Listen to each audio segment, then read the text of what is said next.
Hello friends, कैसे हैं आप सब लोग। आशा करता हूं कि आप सब लोग बहुत अच्छे होंगे, मस्त होंगे, स्वस्थ होंगे। दोस्तों, अगर आप दिव्यांग साथी हो या नॉन दिव्यांग साथी हो तो आज की ये वीडियो आप लोगों के लिए बहुत ज़्यादा इंपॉर्टेंट होने वाली है, क्योंकि आज की इस वीडियो में मैं आपको IBPS के द्वारा जो पीओ की भर्ती निकाली गई है उसके बारे में बताने वाला हूँ। देखो दोस्तों, अगर आप दिव्यांग साथी हो तो आप वीडियो को पूरा देख लिया करो, इसलिए क्योंकि फिर आप कमेंट बॉक्स में बार बार पूछते हो कि क्या हम अप्लाई कर पाएंगे, क्या नहीं कर पाएंगे। तो देखो, मैं वीडियो में सब कुछ बता देता हूँ, कौन कौन दिव्यांगजन अप्लाई कर पाएंगे, कौन नहीं कर पाएंगे, ये आपको जवाब वीडियो में ही मिल जाता है। इसलिए आप वीडियो को पूरा देख लिया करो ताकि आपके सारे डाउट क्लियर हो जाए। तो देखो दोस्तों, यहाँ पर दिव्यांगजनों के लिए बहुत अच्छी अपॉर्चुनिटी है। अगर आप इसकी तैयारी कर रहे हो, आपकी तैयारी अच्छी है, तो इससे अच्छा मौका आपको नहीं मिलेगा। जनवरी तक इसमें आपका सिलेक्शन हो जाएगा। आपका प्री मेंस इंटरव्यू सब कुछ होने के बाद में जनवरी तक आपको सिलेक्शन मिल जाएगा। और इसमें सैलरी भी बहुत अच्छी है, लगभग 85,000 से भी ज़्यादा सैलरी पर मंथ इसमें आपको मिलती है। इसलिए आप दिव्यांग साथी हो या नॉन दिव्यांग साथी हो, आप इसका फॉर्म ज़रूर भरना। यहाँ पर मैं आपको सब चीज़ें बता दूंगा, कौन कौन दिव्यांगजन एलिजिबल है, कौन नहीं है। इसके अलावा इसका सिलेबस क्या है, एग्ज़ाम पैटर्न क्या है, कितनी फ़ीस लगेगी, निगेटिव मार्किंग है या नहीं है, सेंटर कहाँ ले सकते हो, और भी दिव्यांगजनों से रिलेटेड जो सारी चीज़ें हैं वो इस वीडियो में मैं आप लोगों को बता दूंगा। तो देखो, अगर आप लोग चैनल पर नए हो तो पहले चैनल को सब्सक्राइब ज़रूर कर लो, और अगर आपको ये वीडियो पसंद आती है तो लाइक करके अपने दोस्तों तक शेयर ज़रूर कर दो। जितने भी दिव्यांग ग्रुप में आप ऐड हो उन ग्रुप में इस वीडियो को शेयर ज़रूर कर देना, ताकि आपके ही साथियों की, आपके ही भाई बहनों की, दिव्यांगजनों की हेल्प हो सके। देखो दोस्तों, सबसे पहले तो मैं आप लोगों को बता दूं, IBPS के द्वारा पीओ की भर्ती निकाली गई है अलग अलग बैंक में। तो किस बैंक में दिव्यांगजनों की कितनी पोस्टें हैं ये भी मैं आगे बताऊंगा। सबसे पहले देखो, इसके फॉर्म फिल होना शुरू हो गए हैं 1/7/2026 से, मतलब 1 जुलाई 2026 से, और ये 21 जुलाई 2026 तक ही इसके फॉर्म भरे जाएंगे। इसलिए आपके पास में बहुत ज़्यादा टाइम अब नहीं है, 15-20 दिन का टाइम है। आप जितना जल्दी हो सके उतना जल्दी इसका फॉर्म फिल कर लो। आप पेमेंट भी 1 जुलाई 2026 से 21 जुलाई 2026 तक कर सकते हो। इसके अलावा दोस्तों, अगर आपके फॉर्म में कोई गलती हो जाती है तो उसमें मॉडिफिकेशन करने के लिए 21 तारीख के 2 दिन बाद यानी 23-24 को इसकी विंडो ओपन होगी, तब आप करेक्शन भी कर सकते हो। जब विंडो ओपन होगी तो मैं आप लोगों को अपने टेलीग्राम चैनल पर बता दूंगा। इसलिए अगर आपने टेलीग्राम चैनल भी ज्वाइन नहीं किया है तो इस वीडियो के डिस्क्रिप्शन में लिंक है, उसको भी ज्वाइन कर लो। दोस्तों, इसका प्री एग्ज़ाम जो है वो अगस्त में हो जाएगा। इसके अलावा रिज़ल्ट भी आपका सितंबर तक आ जाएगा प्री का। फिर उसके बाद में आपका जो मेंस एग्ज़ाम है वो सितंबर-अक्टूबर के बीच में हो जाएगा।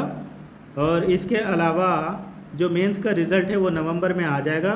फिर आपका पर्सनैलिटी टेस्ट और इंटरव्यू नवंबर-दिसंबर तक हो जाएगा, और आपको जनवरी 2027 तक ज्वाइनिंग भी मिल जाएगी। तो देखो कितना अच्छा मौका है आप लोगों के लिए, 5-6 महीने के अंदर अंदर आपका सिलेक्शन यहाँ पर हो जाएगा। बस इसमें आपकी मेहनत अच्छी होनी चाहिए, आपकी तैयारी अच्छी होनी चाहिए, बाकी आपका सिलेक्शन कोई नहीं रोक सकता। देखो दोस्तों, इसमें सैलरी भी बहुत अच्छी होती है। आपकी शुरुआत में ही 85,920 के आसपास सैलरी रहती है। इसका फॉर्म अप्लाई करने के लिए आप ऑल इंडिया में कहीं से भी है, किसी भी स्टेट से है, आप इसका फॉर्म भर सकते हो। अगर हम यहाँ पर एज की बात करें तो मिनिमम एज आपकी 20 ईयर्स होनी चाहिए और मैक्सिमम 30 वर्ष मांगी गई है। लेकिन दिव्यांगजनों को एज में 10 वर्ष का रिलैक्सेशन भी दिया जाएगा। अब देखो, यहाँ पर देख लेते हैं कि कौन कौन दिव्यांगजन अप्लाई कर सकते हैं। सबसे पहले तो मैं आप लोगों को बता दूँ, जो टेम्परेरी वाले हैं वो भी इसमें अप्लाई कर सकते हैं, लेकिन उसमें कुछ कंडीशन है, वो मैं आगे आपको बताने वाला हूँ, ठीक है।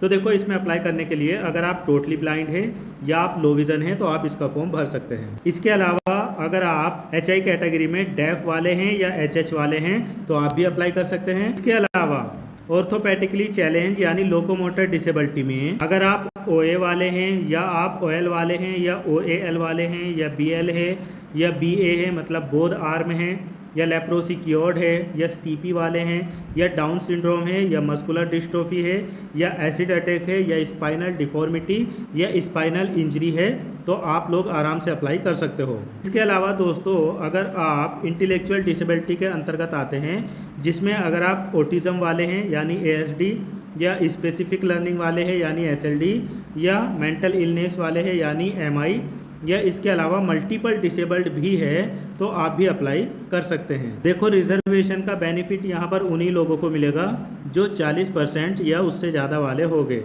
अब देखो जितने भी टेम्परेरी वाले दिव्यांग साथी है, अगर उनके सर्टिफिकेट पर लाइक टू इम्प्रूव लिखा है तो उनको रिजर्वेशन का फ़ायदा नहीं मिलेगा। अगर आपका टेम्परेरी है और आपके सर्टिफिकेट पर लाइक टू इम्प्रूव लिखा है तो आपको बेनिफिट नहीं मिलेगा।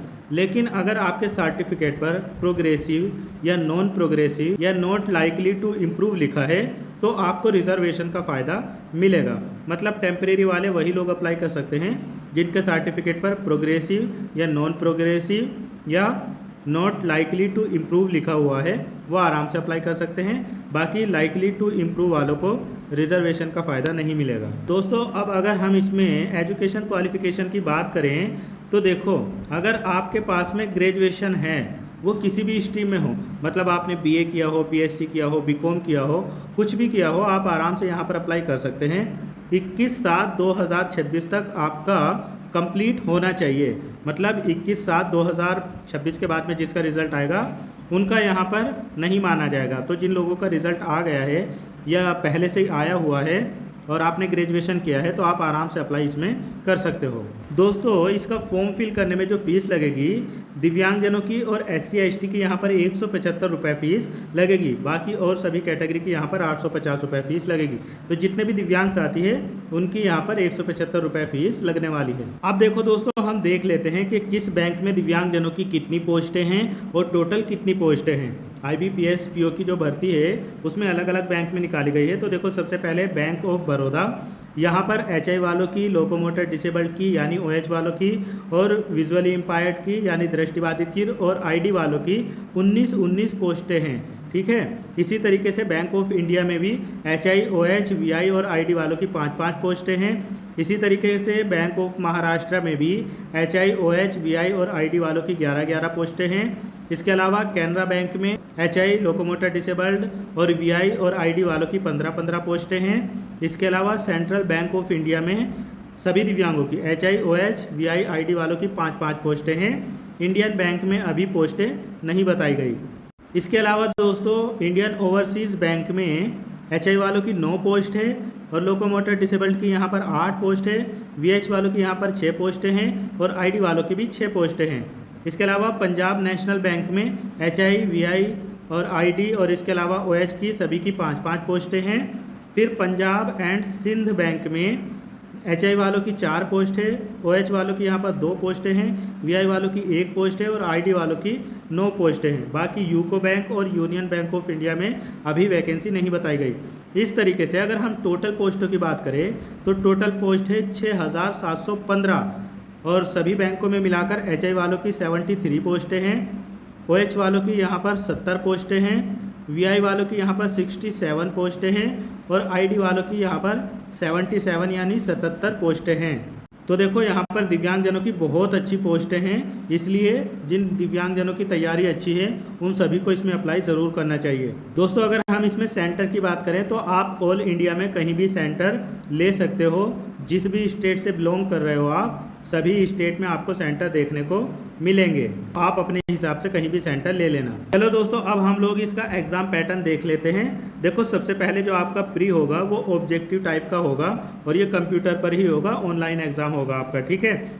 इसमें इंग्लिश के 30 क्वेश्चन पूछे जाएंगे जो 30 मार्क्स के होंगे और क्वांटिटी एप्टीट्यूड के 35 क्वेश्चन पूछे जाएंगे जो 35 मार्क्स के होंगे। रीजनिंग एबिलिटी के यहाँ पर 35 क्वेश्चन पूछे जाएंगे जो 40 मार्क्स के होंगे। इस तरीके से टोटल 100 क्वेश्चन पूछे जाएंगे जो 100 ही मार्क्स के होंगे और इन सब के लिए आपको 20-20 मिनट का टाइम मिलेगा। बाकी जो दिव्यांग साथी एक्स्ट्रा टाइम के लिए एलिजिबल है उनको एक्स्ट्रा टाइम भी दिया जाएगा। तो देखो 100 क्वेश्चन करने के लिए आपको 60 मिनट का टाइम यहाँ पर दिया जाएगा। एक चीज़ और याद रखना, इसमें जो कट ऑफ बनती है वो सभी सेक्शन की अलग अलग बनती है। मतलब इंग्लिश की अलग, क्वांटिटी एप्टीट्यूड की अलग, रीजनिंग की अलग। लेकिन अभी इसमें ये नहीं बताया गया कि कितनी कट ऑफ रहेगी, वो बैंक बाद में ही बताएगा। तो जब बताया जाएगा तो मैं आपको बता दूंगा। फिर इसके बाद में दोस्तों आपका मेंस होगा। मेंस ऑब्जेक्टिव प्लस डिस्क्रिप्टिव दोनों टाइप का होगा। तो सबसे पहले जो ऑब्जेक्टिव होगा उसमें रीजनिंग के 40 क्वेश्चन जो 60 मार्क्स के होंगे। इसके अलावा general economy, banking awareness, digital financial awareness से रिलेटेड 50 क्वेश्चन पूछे जाएंगे जो 60 मार्क्स के होंगे। इसके अलावा इंग्लिश लैंग्वेज के यहाँ पर 40 क्वेश्चन पूछे जाएंगे जो 20 मार्क्स के होंगे। और इसके अलावा डेटा एनालिसिस एंड इंटरप्रिटेशन के 40 क्वेश्चन पूछे जाएंगे जो 60 मार्क्स के होंगे। इस तरीके से टोटल 170 क्वेश्चन पूछे जाएंगे जो 200 मार्क्स के होंगे। और इसके लिए आपको 160 मिनट का टाइम मिलेगा, मतलब रीजनिंग के लिए 45 मिनट मिलेगी, जनरल अवेयरनेस वगैरह के लिए 35 मिनट मिलेगी, और इंग्लिश लैंग्वेज के लिए भी 35 मिनट, और डेटा एनालिसिस एंड इंटरप्रिटेशन के लिए 45 मिनट मिलेगी। फिर दोस्तों इसी में आपका डिस्क्रिप्टिव भी होगा। डिस्क्रिप्टिव में ऐसे एंड कंप्रीहेंशन के 2 क्वेश्चन पूछे जाएंगे जो 25 मार्क्स के होंगे और ये केवल इंग्लिश में होगा। इसके लिए आपको 30 मिनट दी जाएगी। दोस्तों आपका जो प्री और मेंस होगा उसमें 0.25 की निगेटिव मार्किंग भी रहेगी। दोस्तों मेंस कंप्लीट होने के बाद में आपका पर्सनैलिटी टेस्ट होगा, फिर इसके बाद में आपका इंटरव्यू होगा और उसके बाद में आपको ज्वाइनिंग मिल जाएगी। आप दोस्तों देखो, जिन लोगों को स्क्राइब या एक्स्ट्रा टाइम की आवश्यकता है और वो 40% या 40 से ज़्यादा वाले हैं, तो उनके लिए यहाँ पर ऐसा कुछ भी नहीं लिखा कि उनको कोई अपेंडिक्स वगैरह बनवाना पड़ेगा।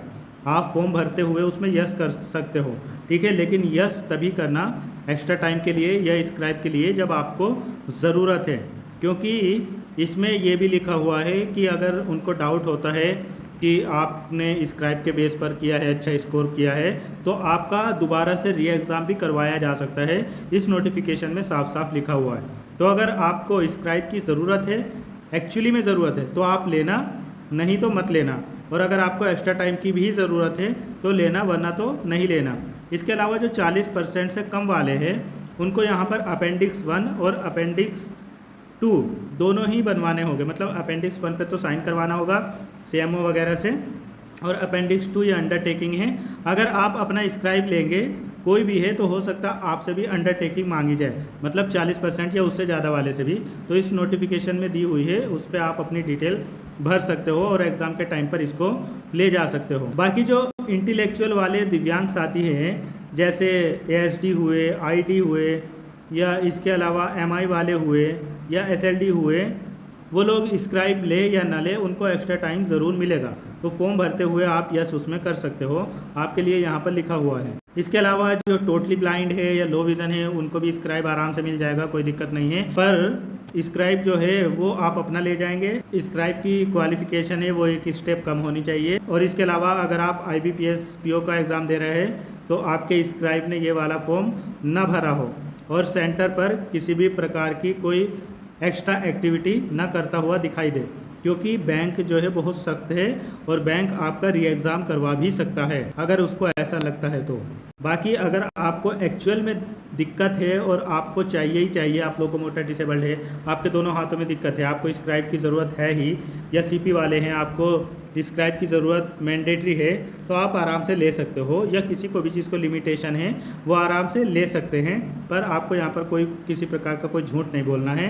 अगर एक्चुअली में ज़रूरत है तभी आपको स्क्राइब लेना है। तो फॉर्म फिल करते हुए आप ध्यान रखना, अगर आपसे डिसेबिलिटी सर्टिफिकेट अपलोड करने के लिए कहता है तो आप फॉर्म भरते हुए अपलोड कर लेना। बाकी जो साथी ऐसे हैं जिनको स्क्राइब नहीं चाहिए, केवल एक्स्ट्रा टाइम चाहिए और वो एलिजिबल है एक्स्ट्रा टाइम के लिए, तो एक्स्ट्रा टाइम भी आप ले सकते हो, फॉर्म भरते हुए यस कर सकते हो। तो बाकी दोस्तों मैंने अब सब कुछ यहाँ पर बता दिया है। अगर अब भी आपका कोई डाउट है तो आप कमेंट में पूछ सकते हो। बाकी आपको वीडियो कैसी लगी ये भी आप कमेंट बॉक्स में ज़रूर बताना, और अगर अच्छी लगी है तो लाइक शेयर ज़रूर करना। चैनल पर नए हो तो सब्सक्राइब ज़रूर कर लेना।